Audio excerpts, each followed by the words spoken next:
Hello, Liz from Love HeartWood here in my back garden. Hi. This is the first time I've done one of these. It's Saturday, it's lunchtime, so if you hear screaming, yelling, children, husbands, that's because they're all there, just the other side of the camera. They may well appear in shot, but I'll do my best to remain professional and see how I do with this. I have come on here today to show you the new Three Bears Woodware in the flesh, as it were, because photos can only do so much.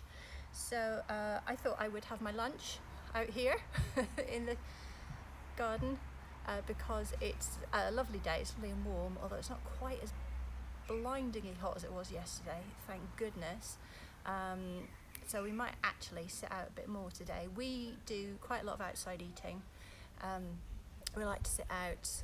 We're not a big barbecue family, but we do like eating outside just because it's cooler in the summer.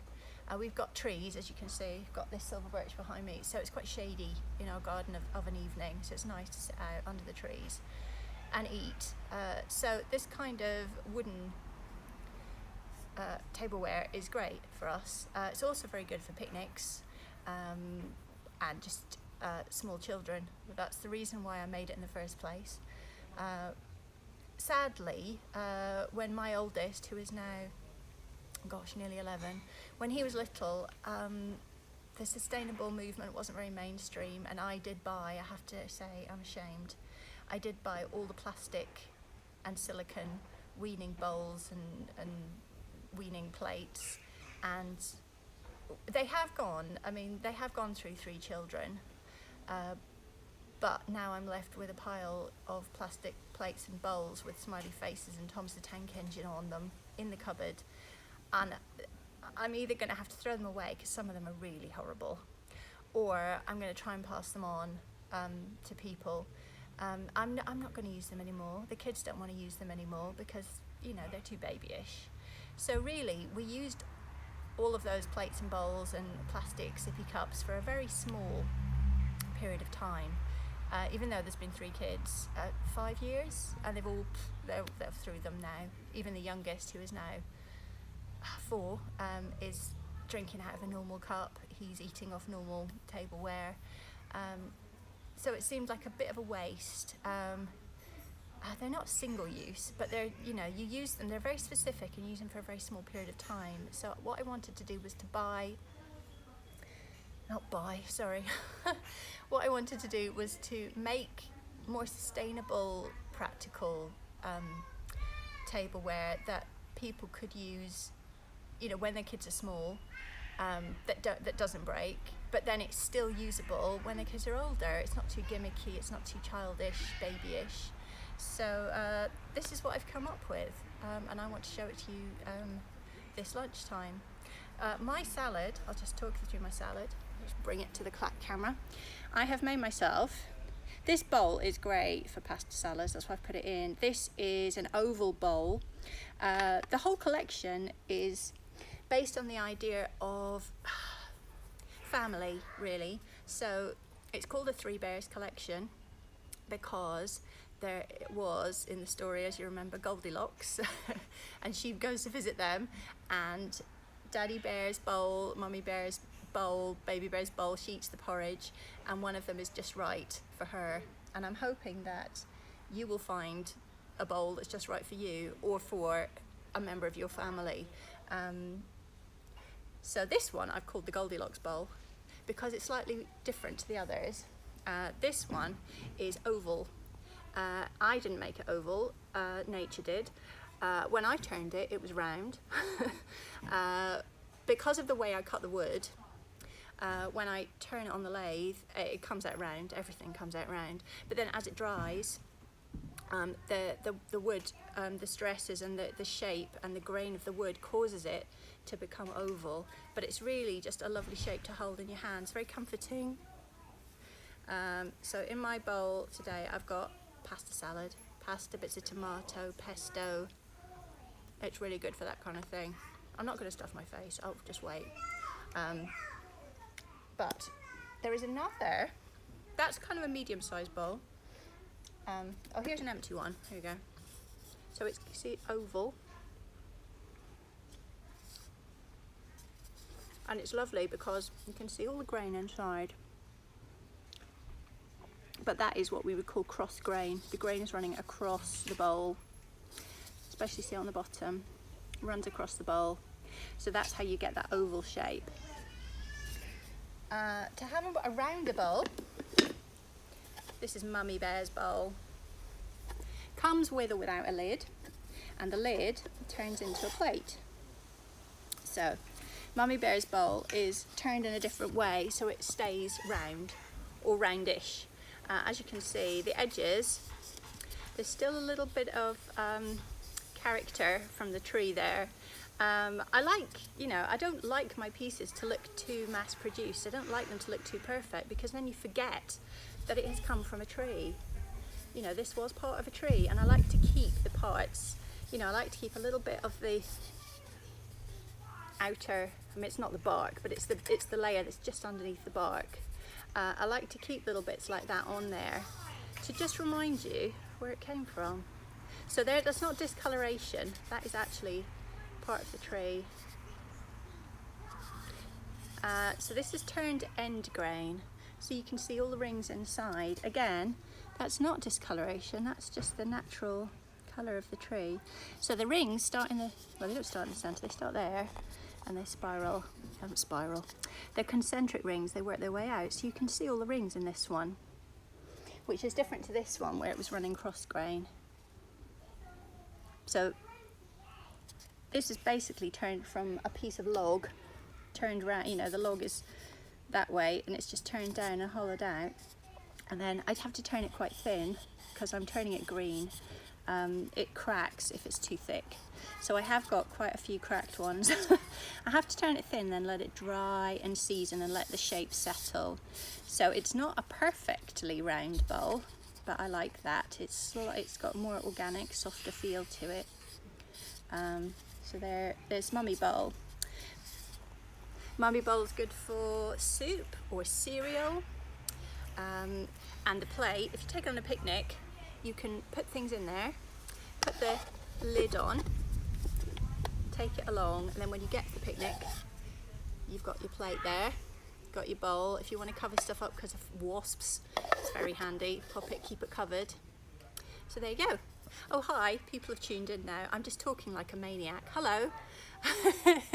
Hello people watching me. This is the first time I've done one of these. It's lovely that I've got some people watching me. Hopefully I'll calm down a bit and stop talking at 100 miles an hour.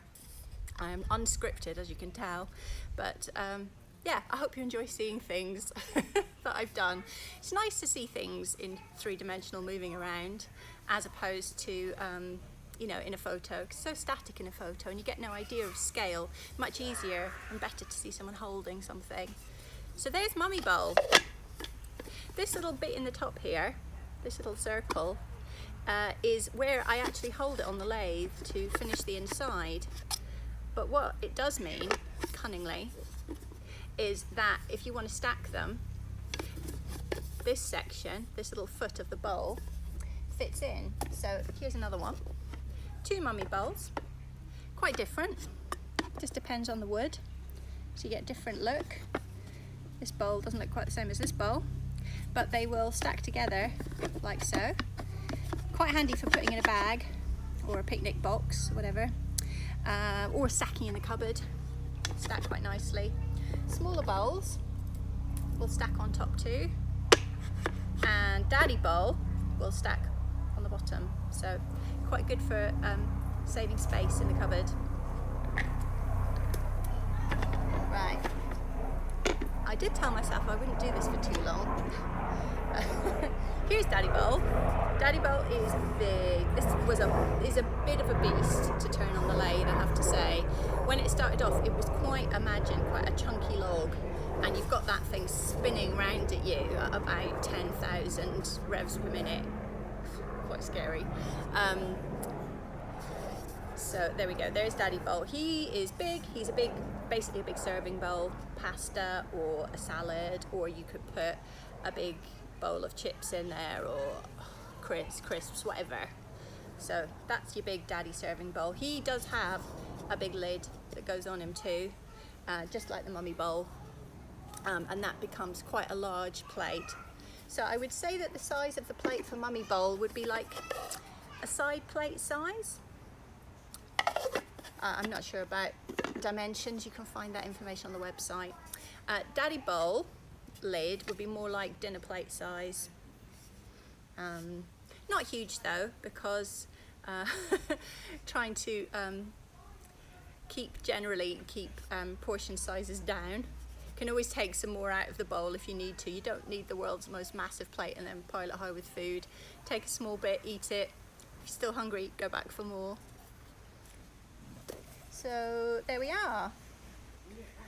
Just wanted to show you, this is another little, oh yeah, I haven't done it yet. This is baby bowl. So baby bowl is like snack sized. So baby bowl, here's a baby bowl without a lid. Baby bowl is really good for little snacks, dips, very good for hummus, anything like that. If you're like me and you don't buy packet snacks for the kids, well, I try not to anyway, what I like to do is put stuff in a little tub and take it out with us if we're going for the day or we're going anywhere, and we can't go anywhere without a snack. What I've put in here is what I like is nuts, raisins, and then that's our little snack pot, and we can have that on the go. So the lids are not super tight, I have to say, because I didn't want to do that in case the wood. Oh, it's a noisy motorbike. Goodbye, noisy motorbike. Yeah, I didn't want to make it too tight in case the humidity in your house changed the wood and then you couldn't get the lid off. So it's a loose fit, but what I do with mine is I put an elastic band around there, and then that stops the lid coming off in your bag. They do stack, so obviously the bottom one will keep its lid on. If you stick a band around that, they'll stay together. And yeah, so when they sit down for their snack, if you're outside, you can tip the stuff in the bowl onto your little plate to share. When you're done, pop the lid back on. Bob's your uncle. What they're also quite good for, we discovered when we did the picnic photo shoot, was that the lids make really good coasters for cups. So I've got my cup, because the ground is a bit uneven out here, I've got my cup sitting on a baby bowl lid. I've got a wasp joined me now, so I'm just going to pop a lid on my salad bowl. There we go. Now stop the wasps. Yeah, you can pop your cup on to one of those and use it as a coaster on the ground, and it's quite helpful. What we did also do on the photo shoot was we had some eco-friendly straws for the younger children. So if they can't drink out of a cup yet, they can use a straw. And we used wheat straws by a company called Eco Alwyn, A-L-Y-N. And they are literally made of wheat straws that grow, wheat that grows. When they've chopped the heads off, I guess, to go and grind up, you've got the wheat straw left, and they can be used as an actual straw. So what have I got in my cup? I have got water in my cup. My testers have been used. All I've used mine for so far is water, I have to say. But I have other people who've been testing them who've used green tea is a very popular choice for putting in them. You can also use them for alcohol, obviously, or dairy. With all of these, when I started making them, people were a bit worried about the kinds of foods they could put inside them. But it's fine. I mean, it's a bit like a wooden chopping board. If you put something on it, like strawberries or tomato sauce or something oily, it will stain a bit, but you wash it in hot soapy water in the sink, and over time that stain will fade down and kind of disappear. It's the same with the woodware. I've got a bowl that I use. I've got one of these ones, the oval bowl, the Goldilocks bowl. I use one of those every morning for my breakfast. And what I tend to have is granola and Alpro and orange juice. People were a bit worried that acid would eat into the wood I don't know why. It's just one of those things people are worried about, like tomato sauces or acidic juices eating into the wood. It doesn't eat into the wood, it's fine, it's okay. If you, what you don't want to do though is leave your plates and bowls sitting overnight so that everything dries on and goes hard, because it's just harder for you to wash up. So I would suggest that you wash them up in hot soapy water in the sink when you've used them. Don't leave them sitting for too long, and also don't put water in them and leave them to soak, because that will make the wood swell up and you'll get splits. So don't do that. If you want to leave them, you can't wash them up straight away, just leave them. Just leave them. Don't soak them. Just leave them, and then wash them up, and then put them on a draining board to dry, or wash them up with a tea towel, whatever you prefer to dry with. Air dry is good. Don't put them in the cupboard damp. That's not going to be good for them. But if you look after them, they will last and last and last. Historically, people have eaten out of wooden bowls, eaten off wooden plates for, thousands of years. It was only in the 17th, 18th century, with the rise of the Dutch potteries. You can tell I've read a history book about bowls, can't you? That's the teacher in me coming through. 17th and 18th century, we had a rise in cheap pottery.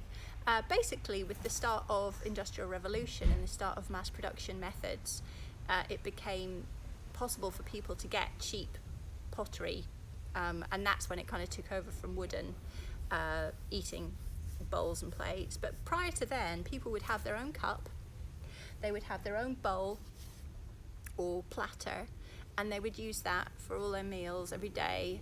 They have found bowls that have been mended, which is interesting, because actually it would have been easier and cheaper for people to buy a new bowl.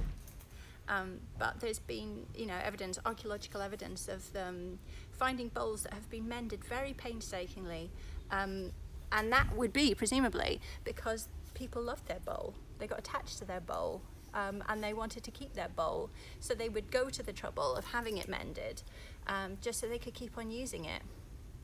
Over time, they will, they won't stay looking brand spanking new.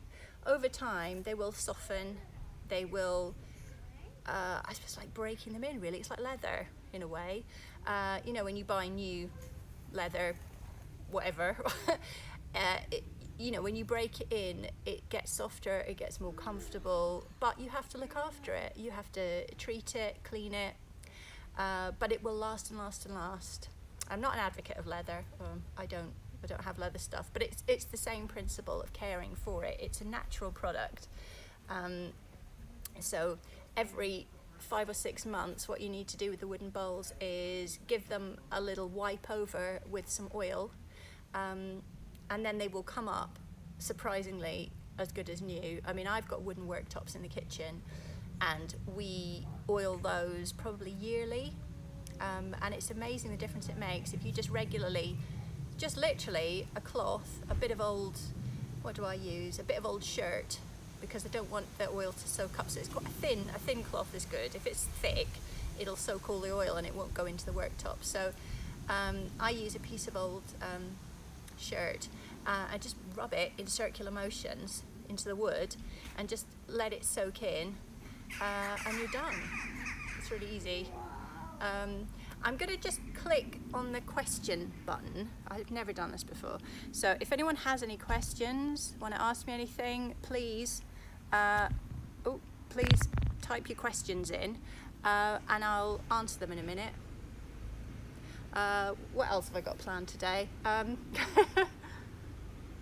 Oh yeah, the other thing that my testers have told me about, and myself actually, that I know about, is the taste and the smell.